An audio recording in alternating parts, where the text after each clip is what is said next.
Hello दोस्तों, पिछले episode में हमने देखा था कि मैंग हाउ ने अपनी कड़ी मेहनत से की कंडेंसेशन का फर्स्ट लेवल अचीव कर लिया था और उसे आउटर सेक्ट में प्रमोट कर दिया गया था। उसे एक बैग ऑफ होल्डिंग मिला और वहाँ एक चालाक आदमी ने उसे ट्रेजर पवेलियन के अंदर भेजा ताकि वो कोई मैजिक ट्रेजर आइटम चुन सके। पर जैसे ही मैंग हाउ ने उस पवेलियन में कदम रखा, वहाँ का नजारा देखकर उसकी सांसें मानो अटक सी गई थी। आखिर उसने वहाँ क्या देखा, चलिए शुरू करते हैं आज का फाड़ू एपिसोड। तो ट्रेजर पवेलियन सच में किसी विशाल खजाने जैसा था। अंदर घुसते ही वहाँ की चमकती हुई रोशनियों ने मैंग हाउ की आंखें चौंधिया दी थी। नीटली अरेंज की गई जेड हरे पत्थर की शेल्व्स पर बॉटल्स, स्वॉर्ड्स, ऑर्नामेंट्स और ज्वेलरी का एक डेजलिंग डिस्प्ले सजा हुआ था। ये सब देखकर मैंग हाउ की सांसें तेज हो गई थी और उसका दिल जोरों से धड़कने लगा था। उसे ऐसा फील हो रहा था जैसे उसकी बॉडी का सारा खून सीधा उसके माइंड में फ्लो होने लग गया हो और वो बस डाउनफाउंडेड खड़ा रह गया। अपनी छोटी सी जिंदगी में मैंग हाउ ने कभी इतनी वेल्थ नहीं देखी थी। उसके ऐसा लग रहा था जैसे इस खजाने ने उसे अपने अंदर डुबा लिया हो। उसका दिमाग घूमा और एक पल के लिए उसने सोचा कि वो ये सब चुरा कर वहाँ से भाग जाए। इन खजानों की कीमत प्राइसलेस थी। मैंग हाउ बड़बड़ाता, इमोर्टल्स के लिए काम करने की पेमेंट्स, ये तो कमाल की। वो एक्साइटेड होकर आगे बढ़ा और अपनी गर्दन आगे निकाल कर सोचने लगा कि अगर फर्स्ट फ्लोर पर ये हाल है तो क्या थर्ड फ्लोर पर इससे भी ज्यादा कीमती खजाने होंगे। इमोर्टल्स ये इतने अमीर होते हैं। मैंग हाउ ने एक गहरी सांस ली। अचानक उसकी नजर एक अजीब सी चीज पर पड़ती है। एक जेड शेल्फ पर एक कॉपर मिरर रखा हुआ था। इस आईने पर जंग लगी हुई थी, जंग के निशान थे और ना तो ये चमक रहा था और ना ही आसपास के खजानों के आगे यानी कुछ फीका था, कुछ खास नहीं था। हैरानी ये थी कि मैंग हाउ ने उसे उठाया और ध्यान से देखा। यह आईना बिल्कुल मोर्टल्स की दुनिया का कोई आम सी सस्ती चीज जैसा लग रहा था, पर क्योंकि ये इस ट्रेजर पवेलियन में रखा है, मैंग हाउ ने एज्यूम किया कि इसकी कीमत जरूर काफी ज्यादा होगी। जूनियर ब्रदर की नजर सच में कमाल की। अचानक पीछे से एक आवाज आई। मैंग हाउ ने पता भी नहीं लगा था कि वो चालाक दिखने वाला मिडिल एज आदमी पीछे कब आया। वो आदमी उस कॉपर मिरर को देख रहा था और तारीफ करते हुए बोला, तुमने इस आईने को उठाया है, इसका मतलब किस्मत ने तुम्हें चुना है। इसके बारे में कई लेजेंड्स हैं। कहा जाता है कि जिसका पिछले जन्म में कर्म अच्छा हो, वो सिर्फ वही इसे पा सकता है। इस आईने के साथ तुम आसमान और जमीन, सीधा सीधा बोलो तो हेवन और अर्थ पर राज कर सकते हो। उस आदमी की आवाज में एक अजीब सी पावर थी जो मैंग हाउ को उसकी बात सुनने पर मजबूर कर रही थी। मैंग हाउ ने उस जंग लगे धुंधले ब्लरी आईने को दोबारा देखा जिसमें कोई अच्छी कार्विंग तक नहीं थी। उस आदमी ने आगे कहा, जूनियर ब्रदर, इसकी ब्लरीनेस पर मत जाओ। सच्चे स्पिरिचुअल ट्रेजर्स आम चीजों में ही छुपे होते हैं। जो चीजें जितनी हम्बल लगती है वो उतनी ही कीमती होती हैं। मैंग हाउ जो बचपन से एक पढ़ा लिखा इंटेलिजेंट स्कॉलर था, इन बातों को झूठ समझ रहा था और जैसे ही उसे आईना वापस सेल पर रखना चाहा, उस आदमी ने जल्द से आगे आकर उसे रोक दिया। उस आदमी ने सीरियस होकर एक बहुत बड़ी कहानी सुनाई। उसने बताया कि सालों पहले यह आईना आसमान से एक रोशनी की किरण के रूप में गिरा था। पैट्रिच रिलायंस ने खुद इसे खोल पाए थे, खुद इसे सीक्रेटली स्टडी भी किया था, पर इसका राज वो भी नहीं जान पाए थे। उन्होंने ये कंक्लूड किया था कि किस्मत में यह आईना किसी ऐसे इंसान के पास जाना लिखा है जो उसको यूज करके आसमान और जमीन, हेवन और अर्थ को कुचल देगा। पैट्रिच रिलायंस के नाम सुनकर मैंग हाउ थोड़ा चौंका और हेजिटेट करने लगा। उसने सोचा, जब पैट्रिच रिलायंस इसे नहीं समझ पाए तो मैं क्या घंटा करूंगा। उस आदमी ने अपनी बात काटते हुए ब्रेन वॉश करना शुरू कर दिया। मतलब वो काफी मस्का लगा रहा था ताकि वो उसको खरीद ले। क्या पता तुम ही डेस्टिन इंसान हो। अगर तुम इसका राज नहीं खोल पाए तो 3 महीने वापस आकर इसे एक्सचेंज कर लेना। मैं अपने फेलो डिसाइपल्स को परेशान नहीं करता। पर मैंग हाउ समझ गया था कि इस बंदे के चेहरे पर एक स्कैम चल रहा है और ये आईना बिल्कुल नहीं वैसा नहीं है जैसा ये बता रहा है। पर वो आदमी उसे वापस रखने के लिए, रोकने के लिए एकदम अड़ गया था। मैंग हाउ को आईने उठाने का पछतावा होने लगा था। अचानक उस आदमी का चेहरा शांत सख्त हो गया था और उसने लो आवाज में कहा, जूनियर ब्रदर, पहले ही दिन रूल्स मत तोड़ो। ट्रेजर पवेलियन में जो चीज तुमने उठा ली उसे तुम वापस नीचे नहीं रख सकते। यह आदमी के नए डिसाइपल्स को बेवकूफ बनाने का यूजुअल मेथड था। उसने अपना बड़ा स्लेव हिलाया और एक जोर की हवा से मैंग हाउ को उठाकर सीधा पवेलियन के बाहर फेंक दिया। ट्रेजर पवेलियन का मेन दरवाजा जोर से बंद हो गया, यानी उसको भगा दिया। अंदर से उस चालाक आदमी की आवाज आई, मैं फेलो डिसाइपल्स के लिए थोड़ा सॉफ्ट हार्टेड हूँ। अगर तुम्हें सच में किस्मत में नहीं चुना तो कुछ दिन बाद इसे वापस दे जाना।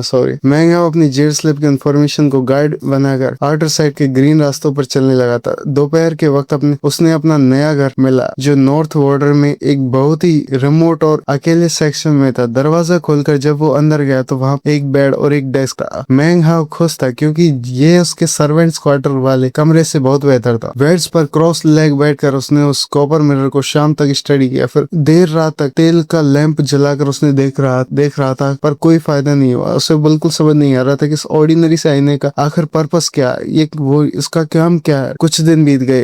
एक दोपहर जब मैंग हाउ मेडिटेट कर रहा था, अचानक बाहर से एक दर्दनाक चीख सुनाई दी। उसने खिड़की से देखा कि एक आउटर सेक्ट डिसाइपल जमीन पर पड़ा था और दूसरे डिसाइपल्स उसे बार बार पैरों से कुचल रहे थे। गिरे हुए लड़के की चेस्ट से खून बह रहा था। मारने वालों ने आराम से उसका बैग ऑफ होल्डिंग छीना और कोल्ड हैरम के साथ वहां से चले गए। आसपास खड़े भीड़ के लोग बस ठंडे चेहरों से रेडिकली मजाक उड़ाते हुए ये सब देख रहे थे। किसी को घंटा फर्क नहीं पड़ता था कि कोई मरा है क्या कुछ। पिछले 7 दिनों में मैंग हाउ ने ऐसे लूटपाट और मारपीट के कई नजारे देखे थे। उसने पब्लिक एरिया में सेकंड और थर्ड लेवल के डिसाइपल्स को दूसरे डिसाइपल्स के द्वारा मरते हुए भी देखा था, जिसके बाद वो बाहर निकलते वक्त बहुत केयरफुल हो गया था। खैर उसका कल्टीवेशन वेस्ट लो था तो और उसके पास कोई कीमती चीज भी नहीं थी, इसलिए लोग उसे इग्नोर करते थे। मैंग हाउ को अब समझ आने लगा था कि लेटेंट टैलेंट यानी पैदाइशी टैलेंट क्या होता है। जिसके पास जितना ज्यादा लेटेंट टैलेंट होगा वो उतनी ही तेजी से हेवन और अर्थ की स्पिरिचुअल एनर्जी को एब्जॉर्ब कर सकता है। अपने लो टैलेंट को देखकर मैंग हाउ ने कैलकुलेशन किया कि उसे की कंडीशन के सेकंड लेवल पर पहुंचने के लिए कम से कम 1 या 2 साल लगेंगे और इस प्रोसेस को फास्ट करने के लिए सिर्फ एक ही तरीका है, मेडिसिनल पिल और स्पिरिट स्टोन। तो पिल और स्टोन्स की मदद से वो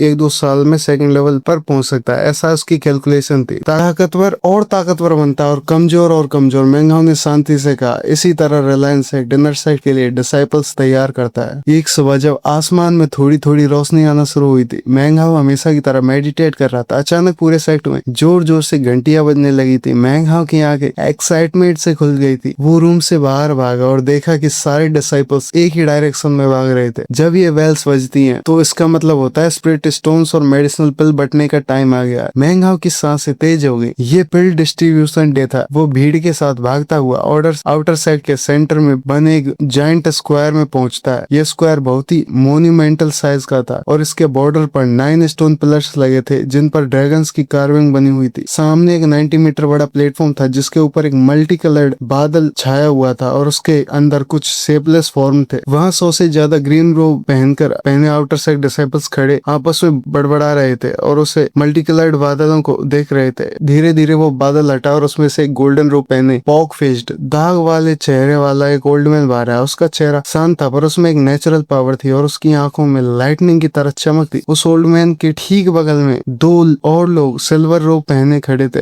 एक बेहद हैंडसम आदमी था और एक औरत। जैसे मांगलिन की नजरें उस औरत पर पड़ी, उसकी आंखें हैरानी से फटी की फटी रह गईं। और वही औरत थी जिसने 3 महीने पहले उसे दाकिंग माउंटेन से किडनैप किया था और यहाँ पर लेके आई थी, यानी कि सिस्टर जू। मैदान में खड़े डिसाइपल आपस में खुसफुस कर रहे थे। उन्होंने नोटिस किया था कि मास्टर अंकल सेंगवान खुद पिल्स बांटने आए हैं और उनके साथ इनर सेट के 2 इकलौते डिसाइपल्स एल्डर सिस्टर सू और एल्डर ब्रदर चैन भी मौजूद थे। भीड़ में से किसी ने कहा कि ऐसा लगता है कि इस बार इंडिविजुअल पिल डिस्ट्रीब्यूशन डे होने वाला है। वहाँ आउटर सेट का सेकंड रैंक डिसाइपल हानजोंग भी खड़ा था जो कि की कंडेंसेशन के 5th लेवल पर था, पर सबसे ताकतवर डिसाइपल वांग तेंगफाई वहाँ नहीं था क्योंकि वो इतना घमंडी और ताकतवर था कि उसे इन पिल्स की जरूरत ही नहीं थी। डिसाइपल्स आपस में डिस्कस कर रहे थे कि इंडिविजुअल पिल्स डिस्ट्रीब्यूशन कितना खतरनाक होता है क्योंकि इसमें पिल्स पर 24 घंटे के लिए एक सील लग जाती है जिससे आप उसे खा नहीं सकते और हर 2 घंटे में वो पिल जोर से ग्लो करती है। इसका मतलब था कि जिससे वो पिल मिलेगी वो पूरे आउटर साइड के लिए चलता फिरता टारगेट बन जाएगा। मैंग हाउ चुपचाप सब सुन रहा था। उसे पता था कि वो अभी सिर्फ फर्स्ट लेवल पर है, इसलिए उसे वो पिल मिलने का तो चांस ही नहीं है। तभी गोल्डन रैप पहने सेंगवान ज्यू ने ठंडी और कड़क आवाज में चिल्लाया था, क्वाइट, शांत हो जाओ। उसकी आवाज किसी बादल की गरजने की तरह गूंजी थी जिससे वहां खड़े सारे कल्टीवेटर्स अंदर तक हिल गए थे। सेंगवान जू ने अनाउंस किया था कि आज वहां मौजूद हर एक इंसान को एक स्पिरिट कंडेंसेशन पिल और एक हाफ स्पिरिट स्टोन मिलेगा। उसने अपना राइट हैंड हिलाया और हवा में सैकड़ों पिल्स और स्टोन्स उड़ते हुए हर एक डिसाइपल के सामने आकर रुक गए। मैंग हाउ के आगे भी एक पिल और एक ट्रांसलूसेंट फिंगरनेल के साइज का स्पिरिट स्टोन तैर रहा था। उसमें से इतनी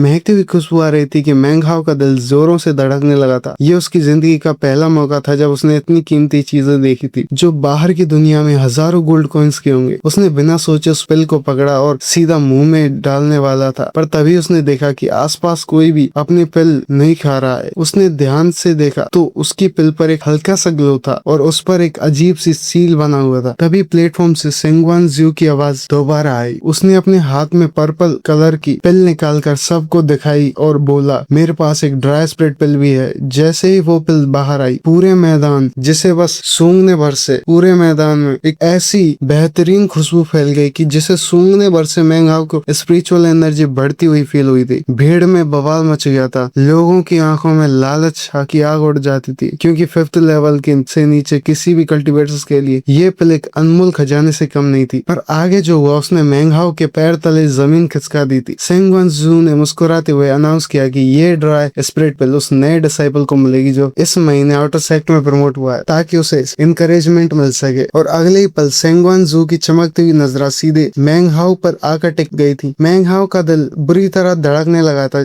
इससे पहले कि वो इनकार कर पाता, सेंगवान जोई ने पहले ही वो पर्पल पिल हवा में उड़ती हुई सीधा मैंग हाउ के हाथ में आकर थमा दी थी। इस एक पल में मैंग हाउ पूरे आउटर साइड का पब्लिक एनिमी नंबर 1 बन गया था। वहाँ खड़े 100 से भी ज्यादा कल्टीवेटर्स उसे ऐसी खौफनाक और खूंखार नजरों से देख रहे थे जैसे वो उसे जिंदा ही चबा जाएंगे। यहाँ तक कि प्लेटफॉर्म पर खड़ी सिस्टर जू भी हैरान थी। हालांकि उसने जल्दी ही अपना एक्सप्रेशन को वापस कोल्ड कर लिया। आसपास के लोगों की आवाज उसमें आने लगी थी कि पहली बार जिसे ये पिल मिली थी उसे दूसरे डिसाइपल्स जाओ वुगांग ने घसीट कर पब्लिक एरिया में ले जाकर उसका सर कदम कर दिया। मैंग हाउ के पूरे जिस्म से ठंडा पसीना छूटने लगा था। उसने उस पिल को फेंकना चाहा, पर एक अजीब सी बात थी कि ये पिल उसके हाथ पर चिपक चुकी थी। आसपास के लोग मौत का साया बनकर उसके करीब आने लगे थे। कोई धमकी दे रहा था कि पिल उसे दे दे वरना मार खाएगा, तो कोई कह रहा था कि अगर ये पिल नहीं दी तो अगले साल आज ही के दिन उसकी डेथ एनिवर्सरी मनाई जाएगी। ठीक उसी वक्त आउटर सेक्ट के बाहर किसी पहाड़ की चोटी पर बैठे 2 ओल्ड मैन इस पूरे नजारे को देखकर मजे ले रहे थे। एक बुड्ढे ने हंसते हुए कहा कि सेंगवान ने उस छोटे से नए बच्चे को पिल देकर उसे मौत के मुंह में डाल दिया है। दूसरे बुड्ढे ने शर्त लगाते हुए कहा कि जैसे ही मैदान की वो प्रोटेक्टिव फॉग हटेगी वो बच्चा डर के मारे पिल फेंक देगा। और वाकई मैदान में उन नो ड्रैगन्स वाले पिलर्स के रंग धीरे धीरे उड़ने लगे थे। बस 10 सांस के अंदर वो फॉग हटने ही वाला था, जिसके बाद सब लोग मैंग हाउ पर भूखे भेड़िए की तरफ टूट पड़ने वाले थे। मैंग हाउ के दिमाग 100 की स्पीड से चल रहा था। अगर उसने पिल फेंकी तो वो लोग उस पर गुस्सा निकालेंगे, और नहीं फेंकी तो उसकी मौत पकी है। एक डेस्परेट सिचुएशन में मैंग हाउ की पढ़ाई लिखाई और इंटेलिजेंस काम आई थी। फॉग हटने से ठीक एक पल पहले उसे एक मास्टर स्ट्रोक आइडिया आया था। मैंग हाउ एक कदम आगे बढ़ाता है और पूरी आवाज चिल्लाता है, डिसाइपल कुछ कहना चाहता है। सेंगवान सुई जो वहां से जाने वाला था वो हैरानी से रुक गया था। मैंग हाउ ने बहुत ही इमोशनल और रेस्पेक्टफुल आवाज में तेजी से बोलना शुरू किया, रिलायंस सेक्ट में आना और इमोर्टल्स के बीच रहना मेरे लिए एक बहुत बड़ी किस्मत की बात थी। मैंने उस इंसान का दिल से शुक्रिया अदा करना चाहता हूँ जिसने मुझे नई जिंदगी दी है। मैंने दिन रात उस शख्स को दोबारा देखने का इंतजार किया ताकि उन्हें पर्सनली थैंक यू बोल सकूं, और आज मुझे वो मौका मिल गया है। सब ध्यान से सुन रहे थे जब मैंग हाउ ने अपना राइट हैंड जिसमें वो पिल चिपकी हुई थी हवा में उठाया और बोला, वो इंसान है एल्डर सिस्टर सू, आपने मेरे लिए जो किया है उसके एहसान में कभी नहीं चुका सकता, पर ये छोटा सा शुक्रिया अदा करना चाहता हूँ। उसके लिए मैं आपको ड्राई स्पिरिट पिल गिफ्ट करना चाहता हूँ। ये सुनते ही मैदान में ऐसी शांति छा गई कि जैसे किसी ने वक्त को रोक दिया हो। सेंगवान जू का मुंह खुला का खुला रह गया, फिर उसके चेहरे पर एक अजीब सी मुस्कान आ गई। सिल्वर रोब में खड़ी एल्डर सिस्टर सू इस शॉप में थी। हालांकि वो 7th लेवल पर थी, उसे इस पिल की कोई खास जरूरत नहीं थी, पर यह पिल इतनी रेयर थी कि वो इसे बाकी पिल्स के साथ मिलाकर एक ऐसी पावरफुल पिल बना सकती थी जो नॉर्मल 5 पिल्स के बराबर थी। उसकी आंखों में अब भी लालच आ गया था। भीड़ में अचानक से बवाल मच गया था। लोग हैरान होकर चिल्ला रहे थे, क्या कोई ऐसा भी कर सकता है? सबको समझ आ गया था कि अगर किसी ने मैंग हाउ से पिल छीनने की कोशिश की तो उसका सीधा मतलब था कि इनर सेक्ट की सबसे ताकतवर एल्डर सिस्टर सू से दुश्मनी मोल लेना। लोग अपना सर पीट रहे थे और उन्हें ये सिंपल ट्रिक पहले क्यों नहीं सूझा जिसने मौत की धमकियां दी थी। उन सब की बोलती बंद हो चुकी थी। मैंग हाउ ने इस एक मूव से पूरे सेट के दिमाग पर अपनी छाप छोड़ दी थी। पिलर्स के रंग पूरी तरह उड़ चुके थे और प्रोटेक्टिव फॉग हट चुकी थी, पर किसी की हिम्मत नहीं हुई थी मैंग हाउ की तरफ एक कदम भी बढ़ाए। सिस्टर सू का एक्सप्रेशन वापस नॉर्मल हुआ और उसने बिना किसी हिचकिचाहट के अपने हाथ को नीचे की तरफ ले किया, और अगले ही पल मैंग हाउ के हाथ से वो पिल निकलकर सीधा एल्डर सिस्टर सू के हाथ में चली आई। मैंग हाउ ने दिल ही दिल में एक गहरी सांस ली और उसे पता था कि अगर पिल उसके पास रहती तो वो जिंदा नहीं बता। पर एल्डर सिस्टर सू एक इनर सेक्ट डिसाइपल थी और बिना बदले में कुछ दिए किसी आउटर सेक्ट डिसाइपल से इतनी कीमती चीज लेना उसकी इज्जत के खिलाफ था। वो थोड़ी देर शांत रही और फिर उसने अनाउंस किया, सालों पहले जब मैं आउटर सेक्ट में थी तो मुझे एक इमोर्टल स्केप में ली थी। मैं वो तुम्हें रहने के लिए उधार देना चाहती चाहती हूँ। ये बोलकर उसने अपने बैग ऑफ होल्डिंग से एक व्हाइट चेड स्लिप निकाला और मैंग हाउ की तरफ फेंक दिया, जिसे मैंग हाउ ने हवा में ही पकड़ लिया था। ये सुनकर वा के डिसाइपल्स बुरी तरह जल भुन गए थे भाई, जलन हो रही थी उन्हें। सब आपस में बड़बड़ा रहे थे कि एल्डर सिस्टर सू की इमोर्टल केव में प्योर स्पिरिचुअल एनर्जी, पूरे सेक्ट में सबसे ज्यादा स्पिरिचुअल एनर्जी है, और भले ही ये उधार वर्ड यूज कर रही है पर वो एक्चुअली में उसे मैंग हाउ को हमेशा के लिए दे रही है। दूर पहाड़ की चोटी पर बैठे वो दोनों बुड्ढे ये पूरा ड्रामा देखकर जोर जोर से हंसने लगे थे। उनकी आंखों में तारीफ से भरी चमक थी। उन्होंने हंसते हुए कहा, यह लड़का सच में बड़ा इंटरेस्टिंग है, सेक्ट में नया है पर इसने रिलायंस सेक्ट का असली मतलब बिल्कुल ठीक से समझ लिया। किसी ताकतवर पर रिलाय करना ये लड़का बुरा नहीं है, सच में ये बिल्कुल बुरा नहीं है। एल्डर सिस्टर सू पूरे रिलायंस सेक्ट में काफी फेमस थी और उसकी एक बहुत बड़ी वजह ये थी कि उस वक्त इनर सेक्ट में सिर्फ 2 ही डिसाइपल थे, एक एल्डर सिस्टर सू और दूसरा वो आदमी जो प्लेटफॉर्म पर सेंगवान सू के साथ खड़ा था। एल्डर सिस्टर सू की उस इमोर्टल केव ने लोगों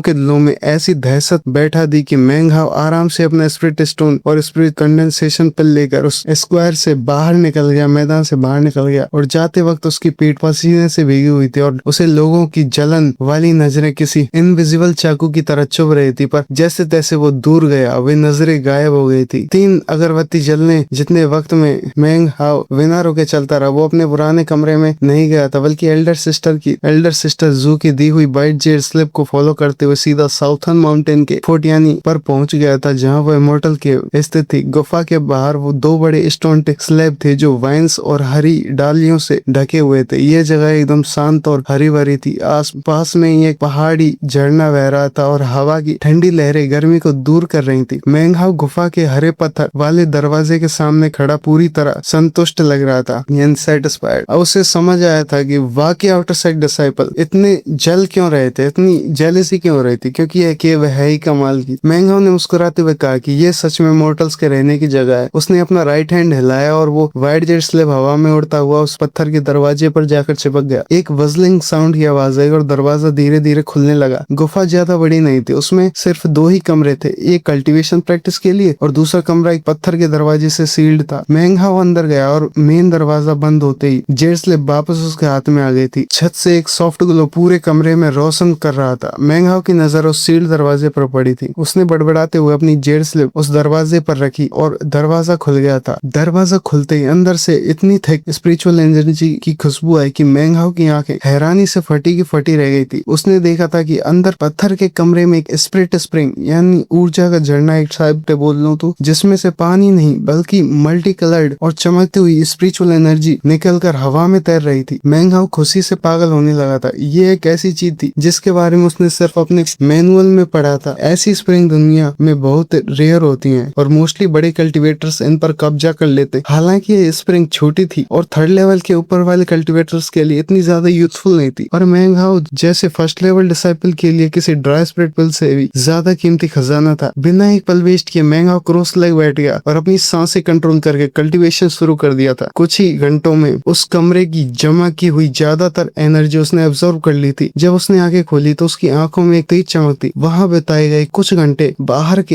1 महीने की कल्टीवेशन के बराबर थे। उसने नोटिस किया कि दरवाजों पर कुछ अजीब मार्किंग्स बनी हुई थी। उसे समझ आ गया था कि एल्डर सिस्टर सू ने इन मार्किंग्स का यूज करके एनर्जी को लंबा टाइम तक जमा होने दिया होगा। उसने डिसाइड किया कि वो इस एनर्जी को इकट्ठा होने देगा और इसका यूज करके जल्द से 2nd लेवल ऑफ की कंडेंसेशन पर पहुंचेगा ताकि वो मैनुअल के इमोर्टल स्किल सीख सके। रात जल्दी गुजर गई। अगली सुबह मैंग हाउ ने रब करते हुए अपने पेट को तरफ देखा। उसे एहसास हुआ कि पतला होने के बावजूद उसे पिछले कुछ दिनों से कोई जंगली जानवर या फल खाने को नहीं मिला है। आउटर सेक्ट्स में कोई किसी के लिए खाना नहीं बना कर रखता था। हालांकि स्पिरिट स्टोन के बदले पिल कल्टीवेशन वर्कशॉप से फास्टिंग पिल्स मिल सकती थी, जिसकी वजह से भूख कई दिनों तक नहीं लगती, पर उसके पास उतने पैसे नहीं थे, इसलिए उसने बाहर जाकर शिकार करना डिसाइड किया। हवा खाते हुए जब वो जंगल में चल रहा था, उसकी आदत के अनुसार उसने अपने बैग ऑफ होल्डिंग से वो जंग खाया हुआ कॉपर मिरर निकाल लिया था। उस आधे महीने से ज्यादा आईने को घूरने के बाद मैंग हाउ को पूरा यकीन हो चुका था कि इस ट्रेजर पवेलियन वाले भाई ने उसे अच्छे से बेवकूफ बनाया था। उसकी जेब में सिर्फ आधा हाफ स्पिरिट स्टोन था और उसे लग रहा था कि यह आधा स्पिरिट स्टोन उसे रिश्वत के रूप में देना पड़ेगा, जब जाकर वो अपना आईना एक्सचेंज कर पाएगा। अचानक उसका कदम रुक गया था। उसने थोड़ी दूर पर एक जंगल में कुछ कलरफुल सहलते हुए देखा था। पिछले कुछ महीनों से एक्सपीरियंस से वो समझ गया था कि वो एक वाइल्ड चिकन है। मिरर और स्पिरिट स्टोन वापस बैग में डालने का वक्त नहीं था, इसलिए उन्होंने दोनों चीजों को अपने रोब की पॉकेट में ठूंसा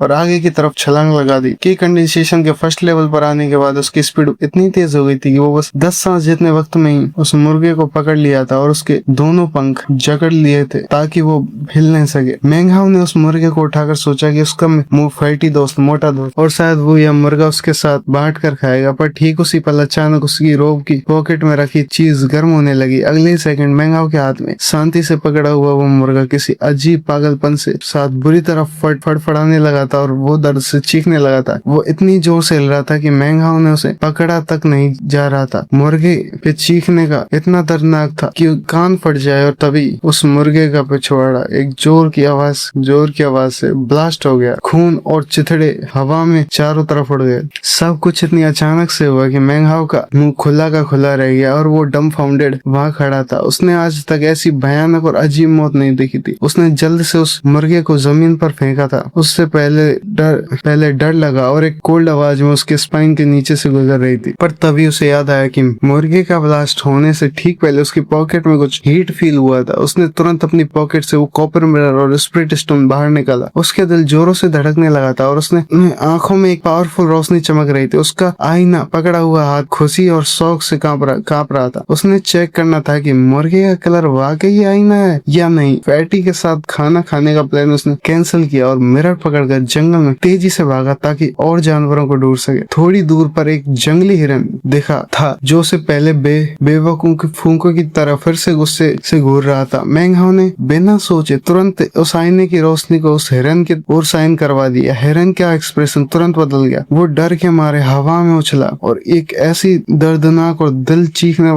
चीरने वाली आवाज में चीखा और कि कोई भी सुनकर डर जाए। मेंग हाउ ने साफ देखा था कि इससे पहले कि हिरन हवा से वापस जमीन पर लैंड करे, उसके बट में एक जोर का ब्लास्ट होता है और वो तड़पता हुआ जमीन पर आकर गिरता है। मरे हुए हिरन को और फिर अपने आईने को देखकर मेंग हाउ के चेहरे पर एक ऐसी एक्साइटमेंट आ गई थी कि जो उसने पहले कभी फील नहीं की थी। उसने जोर से चिल्लाते हुए कहा था कि क्या खजाना, एक असली खजाना, एक ऐसा अजीब खजाना जो जंगली जानवरों के बट को ब्लास्ट कर देता है। उसने पूरी तरह समझ नहीं आया था कि आईना ऐसा क्यों करता है, पर ये सब देखकर वो इतना एक्साइटेड था कि उससे अंदर से एक बहुत स्ट्रॉन्ग खुजली हो रही थी कि वो इस बट ब्लास्टिंग मिरर को और जानवरों पर टेस्ट करे या नहीं। तो गाइस आज के लिए बस इतना ही, मिलते हैं नेक्स्ट वीडियो में। बाकी चैनल को सब्सक्राइब कर देना रेगुलर नोबल एक्सप्लेनेशन के लिए। Bye bye.